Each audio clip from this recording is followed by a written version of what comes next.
Our world is an electromagnetic terrarium, surrounded by an ethereal sea of water. And like all terrariums, after initial creation, they begin to form their own self-sustaining atmosphere.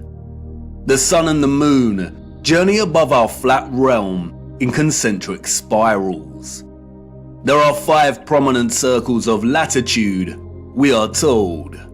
We have the Arctic Circle, closest to the center, the Tropic of Cancer at 23.5 degrees latitude in the northern hemisphere, the Equator at 0 degree latitude, the Tropic of Capricorn at 23.5 degrees latitude in the southern hemisphere, and the Antarctic Circle.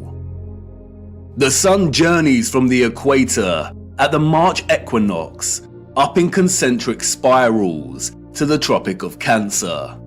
When the sun is in this position, the northern hemisphere experiences summer and the southern hemisphere experiences winter. After which, the sun turns and begins making its way back to the equator. The word tropic stems from the Latin word tropicus, which means pertaining to a turn. The sun journeys back, taking the same concentric spiral path, and reaches the equator again. It then keeps going and reaches the Tropic of Capricorn. When the sun is in this position, the southern hemisphere experiences summer and the northern hemisphere experiences winter.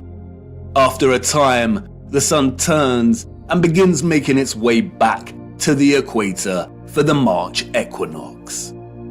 The equinox occurs when the sun is journeying the circle of the equator, and those living along this line of latitude will see the sun directly overhead at a 90-degree angle at solar noon. The March equinox marks a season of spring in the northern hemisphere, and the September equinox marks a season of autumn.